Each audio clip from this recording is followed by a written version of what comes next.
শেষ সীমা নিয়ে দ্বিধায় থাকা ভোটের ট্রেন নিশ্চিত হয়ে গেছে গন্তব্য সম্পর্কে। রাজনীতির মাঠেও যখন গণঅভ্যুত্থান পরবর্তী আসন্ন এই ভোট নিয়ে চাঞ্চল্য, তখন একাগ্রতা আমাদের ভোটের ট্রেনেরও। ভোটও দেশের মালিক, ভোটারদের অধিকার, প্রার্থী, রাজনীতিকদের কর্তব্য কিংবা সমতল মাঠ তৈরির দায়িত্বে থাকা নির্বাচন কমিশন কিংবা সরকারের দায়। আরও সূক্ষ্মভাবে আরও গভীর বিশ্লেষণ নিয়ে প্রতি রাত ৮টায় হাজির হচ্ছি আমরা। আজ আমাদের আলোচনা সংসদ নির্বাচনে রাজনৈতিক দল ও প্রার্থীদের আচরণ বিধিমালা নিয়ে। পুরো আয়োজন জুড়ে আপনার সঙ্গে থাকবো আমি আজহার লিমন। দর্শক, যেটি বলছিলাম যে গন্তব্য জেনে গেছে ভোটের ট্রেন, কারণ আজ প্রধান উপদেষ্টার পর প্রধান নির্বাচন কমিশনার নির্বাচনের আরও সুনির্দিষ্টভাবে ভোট গ্রহণের দিন কবে হবে তা জানিয়েছেন। বিকেলে রংপুরে জেলা প্রশাসন ও আইনশৃঙ্খলা বাহিনীর ঊর্ধ্বতন কর্মকর্তাদের সঙ্গে বৈঠক শেষে সাংবাদিকদের তিনি জানান, ফেব্রুয়ারির প্রথমার্ধে ত্রয়োদশ জাতীয় সংসদ নির্বাচন অনুষ্ঠিত হবে। একটা free fair and credible election উপহার দেওয়ার জন্য, জাতিকে উপহার দেওয়ার জন্য তারা আমাকে প্রত্যয় ব্যক্ত করেছেন। ইলেকশন তো ফেব্রুয়ারির প্রথমার্ধে হবে, ইনশাল্লাহ নেক্সট ফেব্রুয়ারি প্রথমার্ধে হবে। দেখছেন ভোটের ট্রেন। নির্বাচনী আচরণবিধি মানে ভোট পর্বে ভোটের সঙ্গে যুক্ত সব রাজনৈতিক দল, প্রার্থী, রাজনীতিক থেকে শাসক দল ও সরকারকে আচরণের ক্ষেত্রে কী কী নিয়মকানুন মানতে হবে সেটাই। সাধারণত নির্বাচন কমিশনের ভোটের দিনক্ষণ ঘোষণার সময় থেকে ফল প্রকাশের দিন পর্যন্ত আচরণবিধি জারি থাকে। এর প্রধান উদ্দেশ্য কোনো দল যাতে ভোটারদের প্রভাবিত করতে না পারে এবং রাজনৈতিক দলগুলোর মধ্যে যাতে গণ্ডগোল তৈরি না হয়। চলুন দেখে নিই এই আচরণবিধির সার সংক্ষেপ। যেটি আমরা দেখছি যে এই আচরণবিধিটি গণপ্রতিনিধিত্ব আদেশ 1972-এর 91 অনুচ্ছেদের খ অনুসারে প্রণীত এখন যে আচরণবিধিটি আছে। আর উদ্দেশ্য যেটি বলা যায় যে ভোটারদের নিরাপত্তা নিশ্চিত করা, নির্বাচনে সবার সুযোগ নিশ্চিত করা, নির্বাচন কালো টাকা ও পেশি শক্তির প্রভাবমুক্ত করা, আর প্রার্থী ও দলগুলোর মধ্যে গণ্ডগোল এড়ানো, প্রচারণা, সরকারি স্থাপনা ও পরিবেশগত দিক আছে এই আচরণবিধির মধ্যে। আর এই আচরণবিধিতে এখন পর্যন্ত ধারা আছে 19টি, আর 2বার সংশোধন হয়ে আরও একবার সংশোধনের অপেক্ষায় আছে এই আচরণবিধি।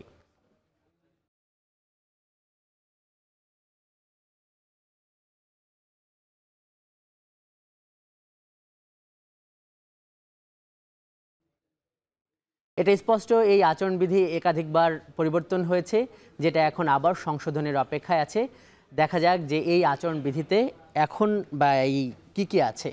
যেটি আমরা দেখছি যে এই আচরণবিধির 3 ধারায় আছে যে নির্বাচনকালে চাঁদা অনুদান প্রদান নিষিদ্ধ, এটা করা যাবে না। প্রকল্প অনুমোদন করা যাবে না, ফলক উন্মোচন নিষিদ্ধ আছে নির্বাচনকালে। 4 ধারায় আছে সার্কিট হাউস, ডাকবাংলো ব্যবহার করে প্রচারণা করা যাবে না। 5 ধারায় প্রতিপক্ষের সভা সমাবেশে বাধা প্রদান করা যাবে না, এরকম বর্ণনা আছে। আচরণবিধির 7 ধারায় আছে সরকারি স্থাপনা, যানবাহনে পোস্টার লিফলেট নিষিদ্ধ। আর 8 ধারায় আছে যে যান্ত্রিক যানবাহনে মিছিল বা মশাল মিছিল শোডাউন করা যায় না, মনোনয়নপত্র দাখিলের সময় মিছিল শোডাউন করা যায় না, এবং নির্বাচনী প্রচারণায় হেলিকপ্টারের ব্যবহারও নিষিদ্ধ আছে। আমরা পরের যে স্লাইডটি সেটিতে আমরা দেখছি যে 10 ধারায় অনেক কিছু আছে। প্রচারণায় গেট তোরণ নির্মাণ করা যাবে না যাতে চলাচলে প্রতিবন্ধকতা তৈরি হয়। 400 বর্গফুটের বেশি হবে না প্রচারণার মঞ্চ। সড়কে নির্বাচনী ক্যাম্প করা যাবে না। শার্ট, জ্যাকেট, ফতোয়াতে প্রার্থীর ছবি দিয়ে প্রচারণা করা যাবে না। নির্বাচনী ক্যাম্পে কোনো পানীয় বা খাদ্য বা কোনোরূপ উপঢৌকন প্রদান করা যাবে না। 11 ধারায় দেখছি যে উস্কানিমূলক বক্তব্য ও উচ্ছৃঙ্খল আচরণ করা যাবে না। বড়দাগে আমরা আচরণবিধির অন্য আর বিষয়গুলো দেখব। ধারা 13তে আছে দুপুর 2টা থেকে রাত 8টার মধ্যে মাইক ব্যবহার করা যাবে না, এবং ধারা 16 আছে যে ভোট কেন্দ্রে দলের বা প্রতিদ্বন্দ্বী প্রার্থীর কর্মী প্রবেশ করতে পারবে না। আর 18 ধারায় আছে শাস্তির কথা বলা। দেখা যাচ্ছে যে আচরণবিধিতে অনেক নিষেধাজ্ঞা। রাস্তাঘাটে তোরণ নির্মাণ করা যাবে না, প্রতিদ্বন্দ্বী প্রার্থীকে উস্কানিমূলক বক্তব্য দেওয়া যাবে না। তো 1972 সালের এই আচরণবিধি আরও একবার সংশোধনের অপেক্ষায় আছে। এর জন্য নির্বাচন কমিশন একটা খসড়া তৈরি করেছে, রাজনৈতিক দলগুলোর মতামত চেয়েছে। 2 দফায় সংবাদ সম্মেলন করে কমিশন অবশ্য বলেছে যে কী পরিবর্তন আসতে যাচ্ছে, যদিও তারা এটি পুরোপুরি উন্মুক্ত করে দেয়নি সবার জন্য। চলুন যে নতুন খসড়ায় কী বিষয় আলোচিত হচ্ছে সে বিষয়গুলো একটু দেখে নেই। আমরা যেটি দেখছি যে প্রচারণায় আগে যেটি ছিল সেখানেও কিছু পরিবর্তন আসছে। যেটি আমরা দেখতে পাচ্ছি সেটি হলো যে পোস্টার ব্যবহার হয়তো নিষিদ্ধ হতে যাচ্ছে। ডিজিটাল মাধ্যমে প্রচার করা যাবে, ব্যানার, ফেস্টুন, বিলবোর্ড ব্যবহার করা যাবে, আনা যাবে না বিদেশি অর্থায়ন, আর নিয়ম মেনে ব্যবহার করতে হবে সামাজিক যোগাযোগ মাধ্যম, সরকারি সামগ্রী ব্যবহার করা যাবে না। এর বাইরে আমরা আর যেটি দেখছি, আমরা একটু পরবর্তী স্লাইডে একটু যেতে চাই। সেটি হলো যে আচরণবিধি লঙ্ঘনের ক্ষেত্রে যে আগের যে শাস্তি 6 মাস বা সর্বোচ্চ 50,000 টাকা জরিমানা ছিল, এখন এটি 6 মাস কারাদণ্ড, সর্বোচ্চ 1.5 লাখ টাকা জরিমানা বা সর্বোচ্চ শাস্তি, প্রার্থিতা বাতিল, এই সমস্ত বিষয়ে কিন্তু আলোচনা হচ্ছে। আর ইশতেহার ঘোষণার যে বিষয়টি, সেটি বলা হচ্ছে যে কমন প্ল্যাটফর্ম থেকে সব প্রার্থী ইশতেহার ঘোষণা করতে পারবে। এখানে বড় দাগে যেটি দেখা যাচ্ছে যে আরপিও বা গণপ্রতিনিধি অধ্যাদেশের 91-এর ধারা এই আচরণবিধিতে সংযুক্ত করা হয়েছে, যেখানে বলা হয়েছে যে বিধান লঙ্ঘন করলে বিধান মোতাবেক কমিশন প্রার্থিতা বাতিল করতে পারবে, যেটি আগে ছিল না। এসব নিয়ে বিস্তারিত কথা বলতে আমাদের স্টুডিওতে আছেন রাজনীতি বিশ্লেষক এবং স্থানীয় সংস্কার কমিশনের সদস্য ডক্টর কাজী মারুফুল ইসলাম। ডক্টর ইসলাম, আপনাকে স্বাগত আজকের ভোটের ট্রেনে। আপনাকে ধন্যবাদ। শুরুতেই আমরা একদম সহজ প্রশ্ন দিয়ে শুরু করি। আমরা এখানে মানুষকে আসলে জানানোর চেষ্টা করছি যে আসলে কোন বিষয়টা কি, কারণ দেশের বা ভোটের মালিক তো আসলে জনগণ। দর্শকদের জন্য আপনি সহজ করে কি যেটি বলতে পারবেন যে মানে এই আচরণবিধিটা কেন দরকার হয় আর বিষয়টা আসলে কি? মানে আর আমরা তো দেখলাম যে অনেক নিয়ম কানুন, মানে এত নিয়ম কানুন, আবার আরেকটা সংশোধনী হতে যাচ্ছে, মানে এত কিছুর পরও যে নির্বাচনগুলো মানে স্বাধীনতা পরবর্তী সময় হয়েছে, সেগুলোতে এই আচরণবিধি তো সবসময় ছিল, তাহলে প্রশ্ন কেন থেকেই যাচ্ছে এই নির্বাচনগুলো নিয়ে? জি, অনেক অনেক ধন্যবাদ। এটা ইতিবাচক যে নির্বাচন কমিশন আচরণবিধি নিয়ে বেশ আগে থেকেই ভাবা শুরু করেছেন, কারণ আচরণবিধিটা প্রয়োগ হয় হচ্ছে নির্বাচন তফসিল ঘোষণার পর থেকে, অর্থাৎ মূলত নির্বাচনকালীন যে সময়, সেই সময়টাতে যাতে প্রতিদ্বন্দ্বী প্রার্থীরা সদাচরণ করেন সেই জায়গাটা নিশ্চিত করার জন্য আচরণবিধি লাগে। আর একটা যেটা নিশ্চিত করতে হয় যে নির্বাচনের সময় যেন সবার জন্য সমান সুযোগ থাকে, যেটাকে আমরা বলি যে লেভেল প্লেয়িং ফিল্ড, সেইটা নিশ্চিত করার জন্য আচরণবিধি আসলে কাজ করে। আমি আচরণবিধির প্রশ্নে একটু যাওয়ার আগে একটা কথা বলতে চাই যে আমাদের সবার লক্ষ্য তো একটা সুষ্ঠু নির্বাচন, একটা প্রতিদ্বন্দ্বিতাময় এবং প্রতিযোগিতামূলক একটা পরিবেশের সুষ্ঠু নির্বাচন, যেখানে সকল দল, সকল প্রার্থী এবং সকল ভোটাররা নির্ভয়ে নিঃশঙ্ক চিত্তে এই নির্বাচনী কার্যক্রমে অংশগ্রহণ করতে পারবেন। তো সেই অংশগ্রহণ করতে পারার একটা পূর্বশর্ত কিন্তু রাজনৈতিক দলগুলোর মধ্যে পরস্পরের মধ্যে এক ধরনের সমঝোতা। আমরা জানি যে জুলাই সনদ, যেটা এখনো পর্যন্ত চূড়ান্ত হয়নি, সেই জুলাই সনদে যে সমস্ত মৌলিক বিষয়গুলোতে সবার একমত হওয়া দরকার এবং সেই মৌলিক বিষয়গুলো বাস্তবায়ন করার জন্যই কিন্তু আসলে নির্বাচনটা সামনে আসছে। ফলে ওই প্রসঙ্গটা বাদ দিয়ে আমরা সরাসরি যদি নির্বাচনের আচরণবিধিতে চলে যাই, সেটা একটু আগে এসে যায়। তারপরও কিন্তু নির্বাচনের তো তারিখ পড়ে গেছে এবং এই যে যেটি বললেন স্যার যে আগে একটু হয়ে গেছে, কিন্তু এই আচরণবিধির এখনো খসড়া কি হবে এটা নিয়ে এখনো চিন্তায় আছে, হয়তো 2-1 দিনের মধ্যে উন্মুক্ত করবে। মানে এই জিনিসগুলো যেহেতু তারিখ পড়ে গেছে, সেহেতু তো এই জিনিসগুলো নিয়ে আলোচনা বা এই জিনিসগুলো নিয়ে ভাবার তো সময় এখনই নাকি? না, কাজ তো করতেই হবে, অবশ্যই এটা এখনই কাজ করতে হবে, কারণ এটার মূল যে অংশীজন সেটা হচ্ছে আসলে ভোটাররা, নাগরিকরা। তো সারা দেশের আমাদের একটা বিপুল সংখ্যক ভোটার, তাদের মধ্যে এই আচরণবিধি সম্পর্কে সচেতনতা দরকার, প্রার্থীদের মধ্যে সচেতনতা দরকার, রাজনৈতিক দলগুলোর মধ্যে সচেতনতা দরকার। সে কারণে আচরণবিধি নিয়ে কাজ করাটা অবশ্যই আমাদের জন্য প্রয়োজনীয়। আচরণবিধিতে আপনি দেখেন যে এটা প্রতি নির্বাচনের সময় ছিল, আমরা যেটা দেখলাম একটু আগের যেটা, সেটা কিন্তু 2023-এর সংশোধন করা। তার মানে 2023-এ কিন্তু আচরণবিধি আমার ছিল, কিন্তু 2024-এ যে নির্বাচন পেয়েছি সেই নির্বাচনটা কিন্তু প্রশ্নবিদ্ধ। অর্থাৎ আচরণবিধি আসলে নির্বাচনটাকে সুষ্ঠু করার নিশ্চয়তা দেয় না।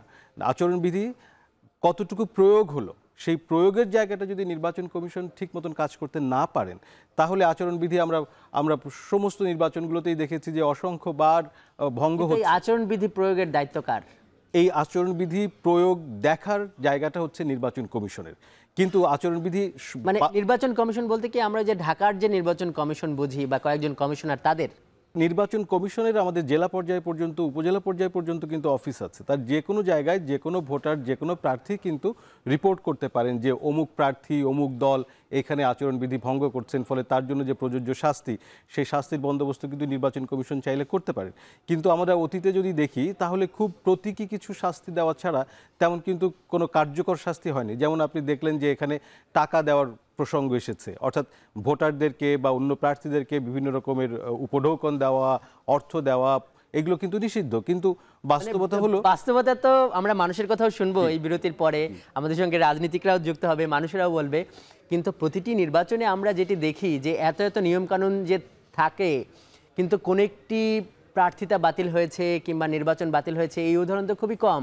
এবং যে বিষয়গুলো যে উপঢৌকনও দেওয়া যাবে না, মানে এবং খাবার পানীয় এবং সেই সঙ্গে অন্য কিছু দেওয়া যাবে না, তো মানে এই ধারা অনুসারে তো মনে হচ্ছে যে সিগারেটও আদান প্রদান করা নিষিদ্ধ।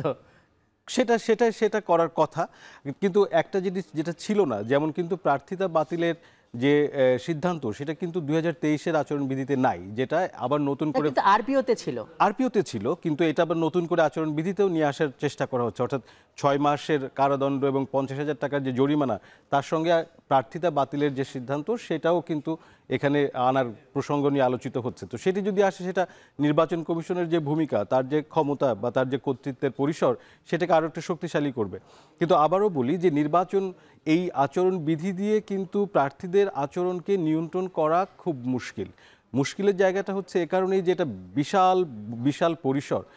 এখানে মূল জায়গাটা যদি রাজনৈতিক দলগুলো যদি তাদের প্রার্থীদেরকে সচেতন না করে, তাদেরকে যদি নিয়ন্ত্রণ না করে, তাহলে নির্বাচন কমিশন কিংবা প্রশাসন কিংবা অন্য কোনো কর্তৃপক্ষের দ্বারা এই শত শত যে প্রার্থী বিভিন্ন দল থেকে নির্বাচনে প্রতিদ্বন্দ্বিতা করবেন, তাদের সবার আচরণকে নিয়ন্ত্রণ করতে পারবেন, এই আশা করাটা খুব বাস্তবসম্মত না। ফলে আমাদের কিন্তু রাজনৈতিক দলগুলো বা রাজনৈতিক যারা প্রার্থী আছেন তারা নিজেরাই সঠিক আচরণ করবে, মানে সেটি কি বাস্তবসম্মত? এটা কি এক ধরনের বাংলাদেশের প্রেক্ষাপটে দুরাশা না? দুরাশা খানিকটাই, কিন্তু আমাদের ভরসা করতে হবে শেষ পর্যন্ত রাজনৈতিক দলগুলোর প্রতি। রাজনৈতিক দলগুলো কিন্তু তারা চাইলে তাদের প্রার্থীদেরকে সেটা পারেন, অনেকাংশেই পারেন। তারা সেরকম প্রার্থী মনোনয়ন দিতে পারেন, তাদের পার্টির মধ্যে সেরকম শৃঙ্খলা আরোপ করতে পারেন, এবং তাদের যেহেতু পছন্দের বিকল্প আছে, ফলে যে প্রার্থী সম্ভাব্যভাবে একটা সুষ্ঠু রাজনৈতিক পরিবেশ রক্ষা করতে সক্ষম হবে সেরকম প্রার্থীদেরকে তারা মনোনয়ন দিতে পারেন। তবে এটা একটা বহুপক্ষীয় বিষয় এবং নিশ্চয়ই আপনি স্বীকার করবেন যে মাঠ প্রশাসন যাদের হাতে নির্বাচনটি অনুষ্ঠিত হয়, যারা নির্বাচন কমিশনের পক্ষ হয়ে বা সরকারের পক্ষ হয়ে কাজ করে, তাদের একটা বড় ব্যাপার এখানে আছে। সেই ভূমিকার বিষয়ে আপনার কাছে আমরা জানবো, এবং আমাদের সঙ্গে এর পরবর্তীতে বিরতির পরে যুক্ত হবেন রাজনীতিকরা, তাদের কাছেও আপনি যে কথাটা বললেন যে রাজনৈতিক দলগুলো আসলে নিয়ে কতটা প্রস্তুত, সব বিষয়ে জানবো। সঙ্গেই থাকুন।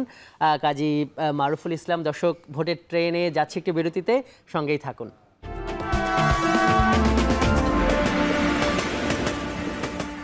বিরতির পর স্বাগত দর্শক। এ পর্যায়ে আমাদের সঙ্গে যুক্ত হয়েছেন বাংলাদেশ জাতীয়তাবাদী দল বিএনপির চেয়ারপারসনের উপদেষ্টা আব্দুস সালাম, উনি যুক্ত হয়েছেন রাজশাহী থেকে। ঢাকার বসুন্ধরা আবাসিক এলাকা থেকে যুক্ত হয়েছেন বাংলাদেশ জামায়াত ইসলামের সহকারী সেক্রেটারি জেনারেল হামিদুর রহমান আজাদ, এবং আমাদের সঙ্গে আগ থেকে স্টুডিওতে আছেন রাজনীতি বিশ্লেষক এবং ঢাকা বিশ্ববিদ্যালয়ের শিক্ষক ডক্টর কাজী মারুফুল ইসলাম। আপনাদের সবাইকে স্বাগত আজকের ভোটের ট্রেনে। আমরা সবাইকে নির্বাচনের আচরণবিধি নিয়ে অনেক প্রশ্ন করব, তার আগে চলুন দেখে নেই এ নিয়ে জনতার মতামত।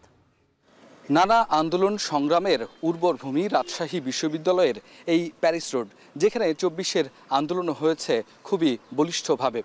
আজকে আমরা এসেছি সেখানে জানতে এখানকার তরুণ ভোটারদের কাছ থেকে তারা কতটুকু জানে নতুন প্রার্থীর আচরণ এবং নির্বাচন কমিশন যে আচরণবিধি দিয়েছে সেই সম্পর্কে। চলুন শুনবো।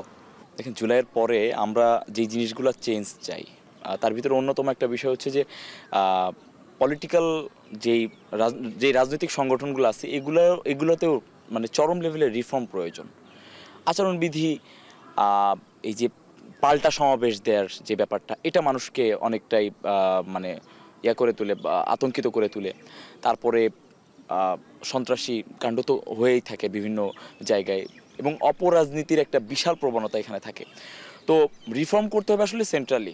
নির্বাচন মৌসুমে মোটরসাইকেল শোডাউনের একটা তীব্রতা দেখা যায়। আমরা জানি যে শব্দ দূষণ আমাদের জন্য অত্যন্ত ক্ষতিকর, কিন্তু এই যে শত শত মোটরসাইকেল নিয়ে রাস্তা ব্লকেট করে যে তারা যে শোডাউনটা দেয়, এটা অত্যন্ত বিরক্তকর, আমাদের পরিবেশের জন্য ক্ষতিকর। আমরা চাই দেশের জনগণের জন্য আস্থার পরিবেশ তৈরি হয়, এই কারণে প্রার্থীরা সুষ্ঠু স্বচ্ছ একটা গণতান্ত্রিক মনোভাব পোষণ করে।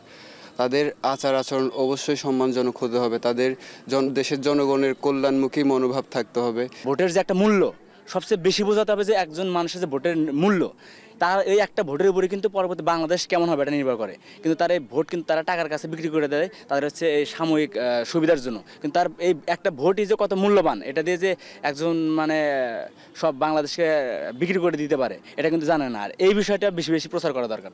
শিক্ষার্থী বন্ধুরা খুব চমৎকার বলেছেন। আসলে আগামীর নির্বাচনে প্রার্থী যারা হবেন তাদের মধ্যে আসলে আচরণ কেমন হবে এবং তাদের মধ্যে ভ্রাতৃত্ব থাকুক, তারা প্রতিযোগিতার মধ্যে এগিয়ে যাক, তবে এখানে কোনো ধরনের সহিংসতা না ঘটুক, সেই তেমনই প্রত্যাশা করছেন শিক্ষার্থী বন্ধুরা। এবং দর্শক, আমরা শুনছিলাম এই আচরণবিধি নিয়ে জনতার মতামত। রাজশাহী থেকে এই মতামত নিয়ে পাঠিয়েছেন আমাদের সহকর্মী রকিবুল ইসলাম রাজীব। এবারে আমরা আমাদের সঙ্গে যুক্ত হওয়া অতিথিদের কাছে যাব। শুরুতেই আমরা যাব বিএনপি চেয়ারপারসন উপদেষ্টা আব্দুস সালাম আপনার কাছে।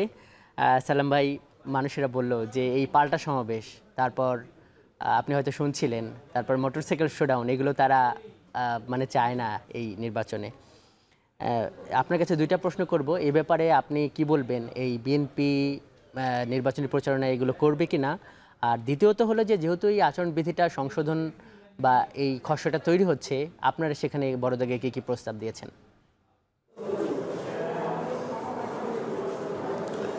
আপনাকে ধন্যবাদ। প্রথমে আমি প্রধান উপদেষ্টাকে ধন্যবাদ জানাতে চাই যে শত সংখ্যা আশঙ্কার মধ্যেও তিনি নির্বাচনের একটা প্রবল একটা ডেট তিনি ঘোষণা করেছেন। এর মধ্যে জাতির একটা আশার সঞ্চার হয়েছে। আমি বিশ্বাস করি যে এই নির্বাচনের পূর্বে যাতে আর কোনো আশঙ্কার সৃষ্টি না হয় জনগণের মাঝে।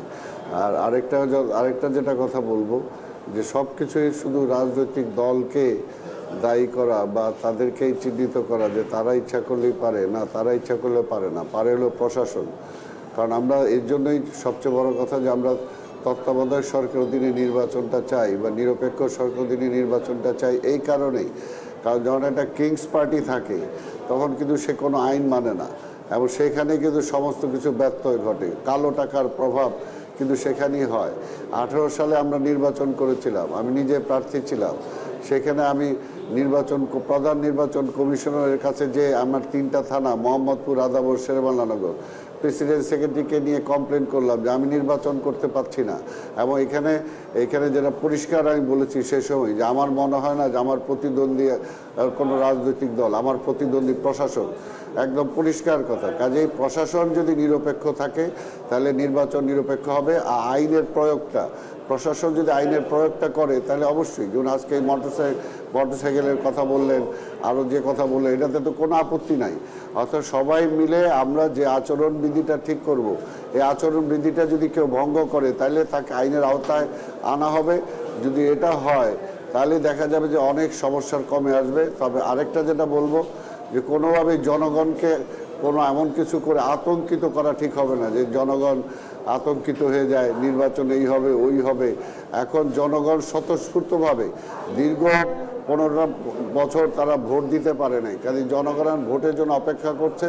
এবং আমি বিশ্বাস করি 24-এর অভ্যুত্থানের পরে কিন্তু জনগণ নিজেরাই স্বতঃস্ফূর্তভাবে প্রতিটা সেন্টারে তারা অপেক্ষা করবে যাতে কোথাও কোনো কারচুপি হতে না পারে, কোথাও যাতে জোর করে কেউ ভোট না নিতে পারে।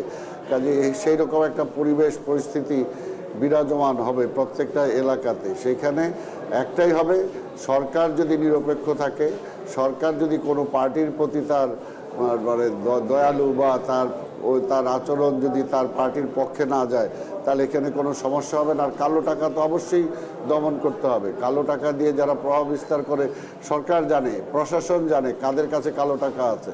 এখন পর্যন্ত তো কালো টাকার মালিকদেরকে ধরাই হয়নি। কাজে নির্বাচনে তারা যাতে সেভাবে অংশগ্রহণ করতে না পারে, আপনাকে সেই ব্যবস্থাটা নিতে হবে। সেই ব্যবস্থা সালাম ভাই, আপনি বললেন যে কিংস পার্টি আছে, তারপর কালো টাকা আছে অনেকের হাতে। মানে বিএনপির এখানে অবস্থান কি হবে? মানে এই কিংস পার্টির বাইরে ধরেন আপনি কাকে তো মিন করছেন যে কিংস পার্টি সে, তাহলে কিংস পার্টির বাইরে যারা থাকবে বিএনপির অবস্থান কি হবে? তারা কি নির্বাচনে কালো টাকা ব্যবহার করবে কি করবে না? আমরা তো সেটার বিপক্ষে। আমরা বলতেছি সরকার হবে নিরপেক্ষ, সরকার কারো পক্ষে হবে না, কারো পক্ষপাতিত্ব সরকার করবে না, তাহলেই নির্বাচন ভালো সুষ্ঠু হবে। আমি যেটা বললাম, আমার উদাহরণ দিয়ে বললাম যে আমরা তো এর আগে নির্বাচন, শেখ হাসিনা ফ্যাসিস্ট হইল কেন? কারণ শেখ হাসিনা জনগণের ভোটের উপর নির্ভর করে নাই, জনগণ ভোট যাতে না দিতে পারে এরকম একটা পরিস্থিতি সৃষ্টি করেছে যে জনগণ যাতে ভোট সেন্টারেই না যায়।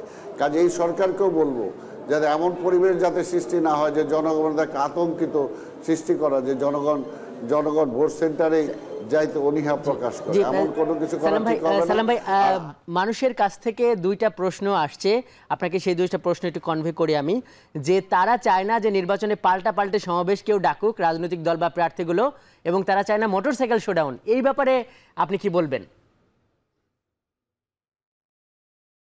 নির্বাচনের জন্য ভালো হবে এই বিষয়টা পুনর্বিবেচনা করা উচিত।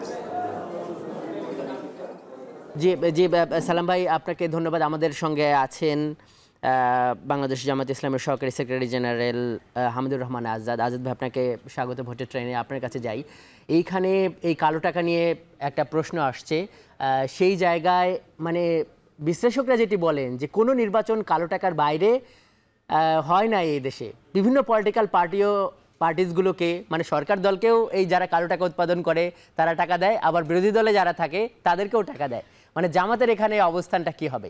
আর যে প্রশ্নটা সালাম ভাইকে করছিলাম আপনাকে একটু করি, সেটা হলো যে মানুষ বলছে যে পাল্টাপাল্টি সমাবেশ, মোটরসাইকেল শোডাউন, এগুলো তারা চায় না নির্বাচনে, এবং এগুলো কিন্তু আচরণবিধিতে আছে যে করা যাবে না। কি বলবেন? জি, আসসালামু আলাইকুম। ধন্যবাদ আজকের এখন টেলিভিশন, সেই সাথে আমাদের বিএনপির কেন্দ্রীয় নেতা আব্দুল সালাম ভাই, সম্মানিত দেশবাসী, সবাইকে শুভেচ্ছা। জি সালাম ভাই, জি থ্যাংক ইউ সালাম ভাই।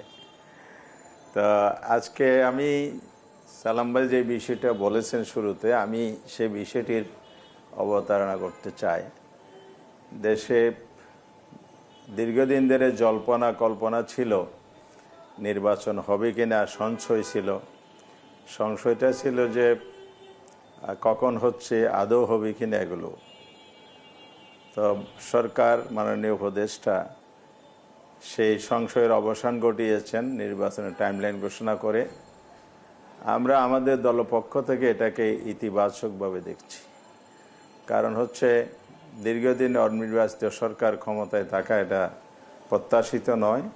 গণতান্ত্রিক প্রক্রিয়ায় নির্বাচনের মাধ্যমে ক্ষমতা হস্তান্তর হওয়া উচিত। তবে এই সংশয় দূর হলেও কিছু নতুন সংশয়ের জন্ম দিয়েছে। তার মধ্যে হচ্ছে নির্বাচনের সুষ্ঠু, নিরপেক্ষ, গ্রহণযোগ্য, অংশগ্রহণমূলক হবে কিনা এটা নিয়ে সংশয় আছে। লেভেল ফ্লাইং ফিল্ড তৈরি হয়েছে কিনা সংশয় আছে। আরটা হলো বিগত রেজিম, ফেসিবাদী আমলের আইন কানুন, কালা কানুন নিয়ে যে নির্বাচনগুলো তিনটি প্রশ্নবিদ্ধ ছিল, মানুষ ভোট দিতে পারে নাই। একই যদি আইন কালা কানুন নিয়ে যদি আবার নির্বাচন হয়, তাহলে যে লাও সেই কদুই হবে। এজন্য ঐক্যমত কমিশনের মাধ্যমে 2 পর্বে যে সংস্কার হয়েছে, সেই সংস্কারের ভিত্তিতেই যেন নির্বাচনটা হয়। তার জন্য অবশ্যই এটা লিগ্যাল ফ্রেমের মধ্যে আসতে হবে। লিগ্যাল ফ্রেমের মধ্যে যদি আসে, তাহলে এই সরকার যদি সেটার ভিত্তিতে ইলেকশনটা করে, তাহলে নির্বাচনী পদ্ধতির মধ্যে যে কালিমা ছিল এটা দূর হবে, সুষ্ঠু নির্বাচন। আজাদ ভাই, মানে আপনি বলছেন যে লিগ্যাল ফ্রেমের মধ্যে আসতে হবে, ওই আইনি ফ্রেমটা আসলে কি, মানে ওইটা কি স্পষ্ট করবেন? মানে লিগ্যাল ফ্রেম মানে এখন যেভাবে এই যে ধরেন ডিসেম্বরের দিকেই হয়তো তফসিল ঘোষণা হবে, মানে আপনারা আর কি চাচ্ছেন? আমরা 3টা প্রস্তাব দিয়েছি।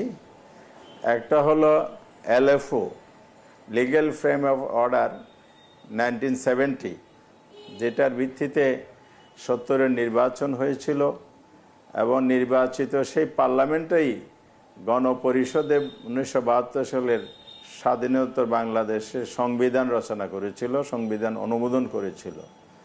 সেকেন্ড হলো শহীদ প্রেসিডেন্ট জিয়াউর রহমান প্রধান সামরিক প্রশাসক থেকে প্রেসিডেন্ট যখন তিনি অধিষ্ঠিত হয়েছিলেন, সেটা গণভোটের মাধ্যমে পাবলিক অপিনিয়ন নিয়ে তিনি প্রেসিডেন্ট হয়েছিলেন। তাহলে 3 নম্বর হচ্ছে অধ্যাদেশ জারির মাধ্যমে। তা আমরা এই তিনটার যে কোনো একটা যদি এখানে আমরা অনুসরণ করি, তাহলে আইনি প্রক্রিয়ার মধ্যেই কিন্তু জুলাই সনদটা প্রণীত হবে, এই সরকারের আমলেই কার্যকর হবে। আর এটা যদি আমরা পরবর্তী পার্লামেন্টের কথা বলি, এটাও একটা আইনি প্রক্রিয়া, কারণ লিগ্যাল ফ্রেমওয়ার্কের মাধ্যমে হলেও এটা পার্লামেন্টে পরবর্তী সময় অনুমোদন হবে। অধ্যাদেশ হলো, গণভোট হলো, এই কার্যক্রম এই সরকারে এক বছরের যে অনেক অধ্যাদেশ হয়েছে, এই সব কিছু কিন্তু পার্লামেন্টে যাবে। পার্লামেন্টে যাওয়া মানে হচ্ছে একটা ফর্মাল অনুমোদন, কিন্তু পার্লামেন্ট যেহেতু এখন নাই, পার্লামেন্টের অবর্তমানে এই প্রক্রিয়াগুলো অনুসরণ করে লিগ্যাল ফ্রেমওয়ার্কের মধ্যে আসতে পারে, তাহলে নির্বাচনটা সুষ্ঠু হবে এবং কালা কানুন যেগুলো করে গিয়েছিল এগুলো আমাদের নির্বাচন পরিচালনা, সরকার পরিচালনার জায়গা থেকে দূরীভূত হয়ে যাবে। আরেকটা পদ্ধতি আমরা বলেছিলাম, সুষ্ঠু নির্বাচনের জন্য পিআর পদ্ধতি, প্রফেশনের যেটা আমরা রিপ্রেজেন্টেশন বলেছি, সেই জায়গায় যদি আসি, তাহলে এখানে কালো টাকার কথা যে আমাদের সালাম ভাই বললেন, আসনভিত্তিক নির্বাচনে এই কালো টাকার সুযোগটা বেশি। প্রতিদ্বন্দ্বিতা করতে গিয়ে সন্ত্রাস হয়, কেন্দ্র দখল হয়, মানুষ মারা যায়, খুন হয়। জি জি জি আজাদ ভাই আমরা এগুলো নিয়ে আমাদের সঙ্গে থাকা অতিথির কাছে জানতে চাইবো, আপনি সঙ্গে থাকুন। তার আগে আপনার এই জিনিসটাই আমরা একটু সালাম ভাইয়ের কাছ থেকে বক্তব্য নিয়ে আসি। আপনি 3টা বিষয়ের কথা বললেন, আপনি সঙ্গে সালাম ভাই আপনি শুনতে পাচ্ছিলেন হয়তো, মানে তারা এই যে একটা লিগ্যাল ফ্রেমওয়ার্কের কথা বলছে জামাত, এর বাইরে আবার বলছে যে পিআর, মানে এই জিনিসগুলোর ব্যাপারে আপনার বক্তব্য কি, যদি সংক্ষেপে বলেন। এখানে লিগ্যাল ফ্রেমওয়ার্ক অর্থাৎ এখানে নির্বাচন যে বিধি, আচরণ বিধি, এই আচরণ বিধিটা যদি আমি মানি, তাহলেই তো এখানে নির্বাচন নিয়ে কোনো প্রশ্ন ওঠার কোনো কারণ থাকে না, এটা কোনো কারণে। আরেকটা যেটা পিআর সম্পর্কে আমার হামিদ আজাদ ভাই বললেন, আমরা দীর্ঘদিন একসাথে জেলে ছিলাম, অনেক মামলার আসামি, তাই না? আজাদ ভাইকে বলবো যে আমরা এমন কোনো দিকে যাওয়া উচিত না যে একটা ঝুলন্ত পার্লামেন্ট হয়, একটা দুর্বল পার্লামেন্ট হয়, একটা দুর্বল সরকার হয়, সেদিকে কোনোভাবে যাওয়া উচিত না। আমাদের এখন উচিত একটা স্ট্রং পার্লামেন্ট, একটা স্ট্রং গভর্নমেন্ট, যাতে আমরা আজকে যে ফ্যাসিবাদকে তাড়িয়েছি, সেই ফ্যাসিবাদ যাতে আবার ফিরে না আসতে পারে, সেই ফ্যাসিবাদ আধিপত্যবাদ যাতে আবার সেই ফ্যাসিবাদের কাঁধে ভর করে না আসতে পারে। আজকে আমরা কোনোভাবে আমাদের সীমান্তে পুশিন থামাতে পারছি না এখন পর্যন্ত। এরকম আরও আন্তর্জাতিক অনেক বিষয় আছে, আমাদের অর্থনীতি আজকে প্রায় ধ্বংসের শেষ পর্যায়ে চলে আসছে। সবকিছু সালাম ভাই স্পষ্ট, আমরা এটা নিয়ে আবারও আজাদ ভাইয়ের কাছে যাব। আমাদের স্টুডিওতে আমাদের একজন অতিথি আছেন, ডক্টর কাজী মারুফুল ইসলাম। একটা কিন্তু মানে যে নির্বাচনের আগেই এই নির্বাচন নিয়ে কিছু প্রশ্ন কিন্তু আসছে এবং রাজনৈতিক দলগুলো যে এক জায়গায় নেই সেটা কিন্তু স্পষ্ট। স্যার এটাকে একটা সংকট হিসেবে মনে হচ্ছে আপনার কাছে? আমরা যদি বাংলাদেশের রাজনৈতিক সংস্কৃতি দেখি, তাহলে এই রাজনৈতিক দলগুলো যে দীর্ঘদিন ধরে এই জাতীয় ঐকমত্য কমিশনে বসে পরস্পরের সাথে আলোচনা করলো, এবং সেটা কিন্তু একটা ইতিবাচক দিক, এবং ওই দলগুলো কিন্তু অনেকটাই কাছাকাছি এসেছে, এটা মানতেই হবে যে অনেকগুলো মৌলিক বিষয় কিন্তু তারা পরস্পরের কাছাকাছি এসেছে, মতামতগুলো এসছে। কিন্তু যেটা আমাদের সালাম ভাই বললেন, যে আমরা যদি এটাই লক্ষ্য থাকে যে ফ্যাসিবাদ আর যেন ফিরে না আসে, সেটা যদি বন্দোবস্ত করতে চাই, তাহলে আপনি দেখেন আমাদের এর আগে যে পার্লামেন্টটা ছিল, সেই পার্লামেন্ট কিন্তু অনেক স্ট্রং পার্লামেন্ট। তো সেই পার্লামেন্ট তো ফ্যাসিবাদের জন্ম দেওয়াটাকে ঠেকাতে পারেনি। তার মানে পার্লামেন্টের যে বর্তমান কাঠামোটা আছে, সেই কাঠামোতে এরকম একটি দল সব কিছু মানে একটা সর্বৈব যদি আধিপত্য বিস্তার করতে পারে পার্লামেন্টে, তাহলে সেই পার্লামেন্টের কিন্তু স্বৈরাচারী হয়ে ওঠার সম্ভাবনা থাকে। অর্থাৎ ওই রাজনৈতিক দল কিন্তু ক্ষমতাকে কেন্দ্রীভূত করার সুযোগ পেয়ে থাকে।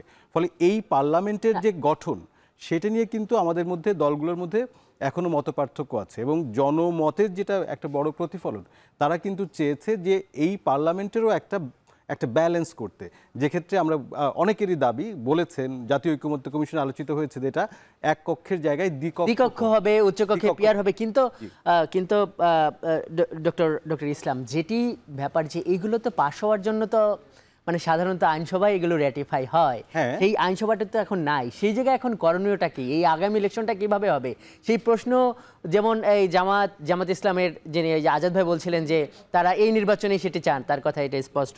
তো এখন এই পরিস্থিতিতে আসলে করার উপায় কি? মানে এ নিয়ে অথবা সামনের যে সরকার আসবে তারা সেটি কিভাবে বাস্তবায়ন করতে হবে, প্রতিশ্রুতিটা কীভাবে নিয়ে অনেক বিস্তর আলোচনা চলছে। আপনার কাছ থেকে আরও মত নেব স্যার, আপনি আমাদের সঙ্গেই থাকুন। দর্শক, এই পর্যায়ে যাচ্ছে আরেকটি বিরতিতে, সঙ্গেই থাকুন।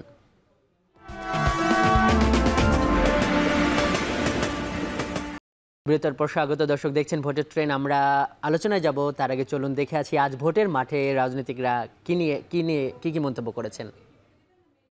আপনি election commissioner, chief election commissioner, আপনি যদি প্রার্থীকে বহিষ্কার করার ক্ষমতা না রাখেন, প্রার্থিতা বাতিল করার ক্ষমতা না রাখেন, তাহলে এবারকার নির্বাচন সঠিকভাবে পরিচালনা করা সম্ভব হবে না বলে আমি মনে করি। এই জায়গাটায় লেভেল প্লেয়িং ফিল্ড যদি করা না যায়, আমি পার্সোনালি আমার অপিনিয়ন থাকবে প্রফেসর ইউনূস এই ধরনের ইলেকশন যাতে উনি হ্যান্ডেল না করেন। বাংলাদেশে শুধুমাত্র মানুষের ভোটের অধিকার নয়, বাংলাদেশের মানুষের স্বাস্থ্যের অধিকার, বেঁচে থাকার অধিকার, তার ভাতের অধিকার, অন্যের অধিকার, সব কিছু নিশ্চিত করতে হবে।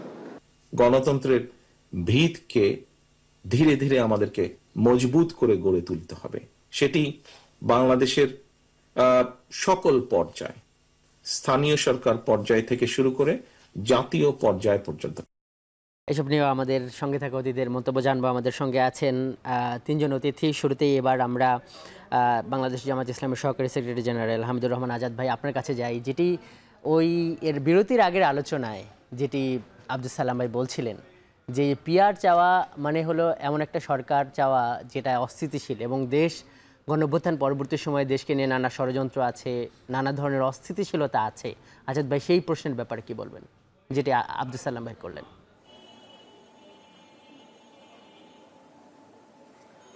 জি, আমি সালাম ভাইয়ের এই কথার সাথে একমত যে দেশে অস্থিতিশীল করা নানা ষড়যন্ত্র এটা অব্যাহত আছে, একথা সত্য। কিন্তু পিআর হলে যে সেই অস্থিতিশীলতা বাড়বে বা ফ্যাসিস্টরা আবার পুনর্বাসিত হবে, এটার সাথে আমি একমত হতে পারছি না। কারণ হচ্ছে ফ্যাসিবাদের বিরুদ্ধে ঐক্যবদ্ধ আন্দোলনে সালাম ভাইরা আমরা সবাই, দেশ, জাতি, ছাত্র জনতা মিলেমিশে সবাই মিলে করেছি, ফ্যাসিবাদের পতন হয়েছে। এখন আমরা ফ্যাসিবাদ মুক্ত বাংলাদেশে আবার নতুন করে ফ্যাসিবাদ আসুক, এটা কেউ চায় না। কিন্তু আমরা এটা চাই বাংলাদেশ একটি নতুন ধারার রাজনীতির সূচনা হোক, সুন্দর নির্বাচন পদ্ধতি হোক, সুষ্ঠু নির্বাচন হোক, জনগণের আকাঙ্ক্ষা বাস্তবায়ন হোক, এটা আমরা চাই। সেই চাওয়া থেকেই আমি বলতে চাই, আপনি ঘরের দরজা বন্ধ করেছেন কিন্তু দেয়ালের ছিদ্র বন্ধ করেন নাই, তাহলে কিন্তু এখানে বিষাক্ত সব আপনাকে আক্রমণ করতে পারে। সেই ছিদ্রপথ দিয়েই আবার নতুন ফ্যাসিবাদও হইতে পারে, অথবা আগের ফ্যাসিবাদও আসতে পারে, যে কোনো একটা আশঙ্কা থেকে যায়। তাহলে উপায় হচ্ছে সংস্কারের মাধ্যমে আমাদেরকে আগাইতে হবে। নির্বাচন ব্যবস্থার সংস্কারের মধ্যে আমাদের আরেকজন অতিথি যিনি বলছিলেন যে উচ্চকক্ষ নিম্নকক্ষ, এইটা কিন্তু ইলেকশন যদি সামনে করতে হয়, আমরা সংস্কারকে যদি আইনি রূপ না দিই তাহলে উচ্চকক্ষ নিম্নকক্ষ কিভাবে হবে? তাহলে এখানে আরও আইন কানুনগুলো তো আমি আগেই বলেছি। এখন উচ্চকক্ষ নিম্নকক্ষ হচ্ছে চেক অ্যান্ড ব্যালেন্স, নতুন বাংলাদেশ গড়ার জন্য একটা অপরিহার্য বিষয় হয়ে দাঁড়িয়েছে। এটা বিএনপির 31 দফা মেরামত, রাষ্ট্র মেরামতের মধ্যেও আছে। তো সব মিলে আমাদের কথা হচ্ছে পিআর পদ্ধতিটা আমরা চাওয়া মানি অস্থিতিশীল সরকার হওয়া নয়। পিআর পদ্ধতি যদি আজাদ ভাই, আমরা আপনাকে শুনতে পাচ্ছিলাম। আমরা আপনার প্রশ্নগুলো একটু আব্দুস সালাম ভাইকে করি, যে এই যে উচ্চকক্ষ বা যে নিম্নকক্ষ, এটা চেক অ্যান্ড ব্যালেন্স, এবং আব্দুস সালাম ভাই আপনারাও কিন্তু উচ্চকক্ষ নিম্নকক্ষ চাচ্ছিলেন, আপনাদের 31 দফার মধ্যে আছে। তাহলে সেইটা কেন পরের নির্বাচনে বাস্তবায়নের কথা কেন বলছেন?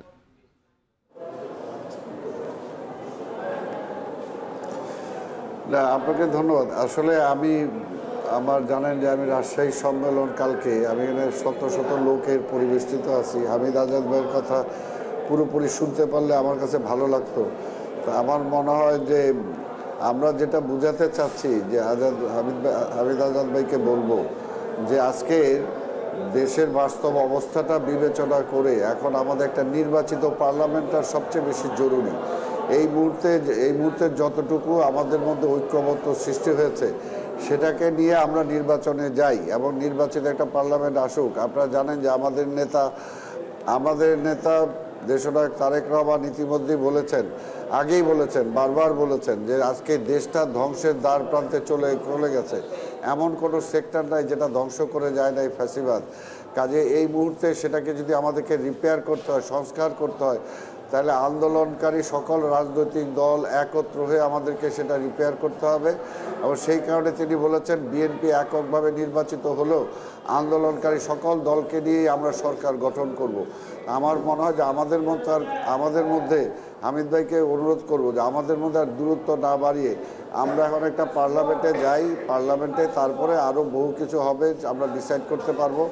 আর আমাদের আরেক ভাই যেটা বলেছেন যে একটা স্ট্রং পার্লামেন্ট ছিল গতটা, কোনো অবস্থাতেই স্ট্রং পার্লামেন্ট ছিল না। এটা একটা ব্যবসায়ীদের পার্লামেন্ট ছিল, একটা মাফিয়াদের পার্লামেন্ট ছিল, এটা একটা আধিপত্যবাদী সরকারের পার্লামেন্ট ছিল, এটা জনগণের ভোটে নির্বাচিত পার্লামেন্ট ছিল না। জি আব্দুল সালাম ভাই, আমরা যেহেতু আজকে আচরণ বিধি নিয়ে কথা বলছি, আমরা ওইটা নিয়ে একটু শেষ করি। আপনার কথা স্পষ্ট, জনতার যে মতামত সেখান থেকে দুইটা বিষয় আসলো, যে পাল্টাপাল্টি সমাবেশ তারা দেখতে চায় না, মোটরসাইকেল শোডাউন এটা তারা ভয় পায়, এগুলো কিন্তু আচরণ বিধিতেও আছে। এই ব্যাপারে বিএনপির অবস্থান কি থাকবে, ছোট করে যদি একটু বলেন। এটা একমত, এই ব্যাপারে আমরা একমত, এমনকি অসুবিধা নাই। আমি তো মনে করি এটা আমার নিজের ব্যক্তিগত মত যে একটা নির্বাচনী এলাকায় যত প্রার্থী থাকবে আমরা একই মঞ্চে দ্বারা আমরা বক্তব্য দিতে পারি, একই মঞ্চে দ্বারা আমরা ভোট চাইতে পারি, কোনো অসুবিধা নেই। আর এমন কোনো আচরণ করা ঠিক হবে না যাতে ওই যে আমি যেটা প্রথমেই বলেছি জনগণের মধ্যে যাতে আতঙ্কর সৃষ্টি হয়। কাজে মোটরসাইকেল শোডাউন কেন হবে? তবে গ্রামের কথা আপনাকে চিন্তা রাখতে হবে, আমাদের ঢাকা শহর না, গ্রামগঞ্জে কিন্তু একটা জায়গা থেকে আরেকটা জায়গায় যোগাযোগের জন্য যাওয়ার জন্য তারা বাহন হিসাবে কিন্তু সেখানে একটা মোটরসাইকেল সেটা নিতে পারে, কিন্তু শোডাউন বিএনপি বা আপনারা চান না, সেটি আপনি বলছেন। আব্দুল সালাম ভাই অনেক ধন্যবাদ। আমরা একটু আজাদ ভাইয়ের কাছে যাই। এই জনতার যে দুইটা মত, পাল্টাপাল্টি সমাবেশ এবং মোটরসাইকেল শোডাউন, এই ব্যাপারে জামাত কি বলবে, ছোট করে যদি বলেন, এরপরে আমরা আমাদের স্টুডিওর অতিথির কাছে আসবো। জনগণের এই অভিমতের সাথে আমরা একই মত পোষণ করছি। কারণ হলো এই জায়গায় অনেকগুলো বিষয় জড়িত। পাল্টাপাল্টি সমাবেশ কেন হবে? গণতান্ত্রিক পরিবেশ যদি, সুষ্ঠু নির্বাচনের পরিবেশ যদি বজায় রাখতে হয়, তাহলে পাল্টাপাল্টি সমাবেশ কিন্তু অস্থিতিশীলতা, সহিংসতার জন্ম দেয়। তো এই জায়গায় আমরা একমত, এই ধরনের ব্যবস্থা যেন না থাকে। প্রশাসনই শিডিউল করে দিবে অথবা রাজনৈতিক দলগুলোর প্রশাসনের কাছে শিডিউল জমা দেবে, তারাই যেখানে যেভাবে অনুমতি দেয় একই ডেটে যাতে ওভারল্যাপিং না হয়, একই স্থান একই সময়ে একই এলাকার মধ্যে যেন না হয়, তাহলে সহিংসতা এড়ানোর জন্য এটা একটা অন্যতম পদ্ধতি হবে। আর মোটর শোভাযাত্রাটা আমরা পছন্দ করছি না, এটা ব্যয়বহুল, আবার এর মধ্য দিয়েও কিন্তু নানা দুর্ঘটনা ঘটে এবং জনগণের মধ্যে ভীতি ছড়ায়, একথা সত্য। এজন্য আমরা মনে করি নির্বাচন কমিশন তার বিধি সংশোধনের মধ্যে যে বিষয়গুলো নিয়েছে এরপর আমাদের সম্মতি। আজাদ ভাই স্পষ্ট। আজাদ ভাই আপনাকে অনেক ধন্যবাদ আমাদের সঙ্গে যুক্ত হবার জন্য। একসঙ্গে ধন্যবাদ বিএনপি চেয়ারপারসন উপদেষ্টা আব্দুল সালাম ভাইকে। আপনার কাছে আসছি স্যার, আপনাকে দিয়ে একদম শেষ করতে চাই যে এই যে এখন পর্যন্ত নানান ধরনের মত আছে। একজন রাজনীতিক বলল যে এই পরিস্থিতিতে ডক্টর ইউনূসের এরকম একটা নির্বাচন না হওয়াই ভালো। আবার এখন যে এআই বা এই ধরনের যে প্রযুক্তি, সামনে নির্বাচন, তাই সেটা একটা ঝুঁকি হয়ে দাঁড়িয়েছে। ছোট করে যদি আপনার অবজারভেশনটা 1-2 মিনিটে বলেন স্যার। নির্বাচন হতেই হবে, জনগণের মতামত নিয়েই আসলে সরকার গঠন করতে হবে। সেটা যে কোনো সরকার পরিচালনার মূল বৈধতার সূত্রই হচ্ছে নির্বাচন। ফলে নির্বাচন আমাদের দরকার, কিন্তু নির্বাচনের আগে অবশ্যই পরিবেশটা যেন সবার জন্য সমান হয়, সেই প্রাতিষ্ঠানিক যে ব্যবস্থা, পদক্ষেপ, এখন কি সবার জন্য সমান আছে? এই মুহূর্তে আমি মনে করছি যে না, এখানে সবার জন্য সমান নেই। আসলে সবার জন্য সমান নেই, মানে যারা বড় দল তারা আসলে অন্যান্য দলগুলো থেকে বেশি সুবিধা পাবে এবং তাদের আচরণকে নিয়ন্ত্রণ করার যে সামর্থ্য প্রশাসনের থাকা দরকার, পুলিশ এবং অন্যান্য আইন শৃঙ্খলা পরিস্থিতি আইন শৃঙ্খলা রক্ষাকারী বাহিনী, তাদের আসলে সেই সামর্থ্য এখনো পর্যন্ত পূর্ণভাবে নেই। ফলে এই জায়গাতে ঘাটতি আছে। নতুন করে নির্বাচনী আচরণবিধিতে আমাদের অনেক নতুন নতুন ঘটনা হয়েছে, পরিস্থিতি বদলেছে। যেমন আপনি দেখবেন যে এখন অনলাইনে মানুষকে তার সুনাম ক্ষুণ্ণ করা এবং মিথ্যা প্রচার করা, অর্থাৎ miss information, disinformation, fake information, এইগুলো একটা বিরাট ঘটনা ঘটেছে। ফলে এইটা দ্বারাও কিন্তু নির্বাচনী ফলাফলকে, নির্বাচনের যে মানুষের ভোটের প্রবণতা, সেটাকে প্রভাবিত করা যেতে পারে। ফলে নির্বাচন কমিশনের যে নতুন আচরণবিধি, সেখানে এই অনলাইন প্রচারগুলোকে কিভাবে তারা মনিটর করবেন এবং কিভাবে এখানে ভুল তথ্য, মিথ্যা তথ্য যে প্রচারণা হবে সেগুলোকে নিয়ন্ত্রণের ব্যবস্থা করবেন, সেগুলোকে শাস্তির আওতায় আনবেন, সেই বিষয়ে স্পষ্ট পদক্ষেপ দরকার। এবং সে বিষয়ে নিশ্চয়ই নির্বাচন কমিশন পদক্ষেপ নেবেন। এবং আমরা যেটি জানতে পেরেছি যে সবশেষ যে খসড়া তৈরির আলোচনাটা চলছে, নির্বাচন কমিশনার বলছে এআই, ড্রোনের ব্যবহার, সিসিটিভি ব্যবহার, এই বিষয়গুলো তারা এই নতুন যে আচরণ বিধিমালা সেখানে অন্তর্ভুক্ত করবেন। ডক্টর কাজী মারুফুল ইসলাম, আপনাকে অনেক কিছু ধন্যবাদ সশরীরে আজকের এই ভোটের ট্রেনে যুক্ত হওয়ার জন্য। দর্শক, এই ছিল আজকের ভোটের ট্রেনে। এতক্ষণ সঙ্গে থাকার জন্য ধন্যবাদ।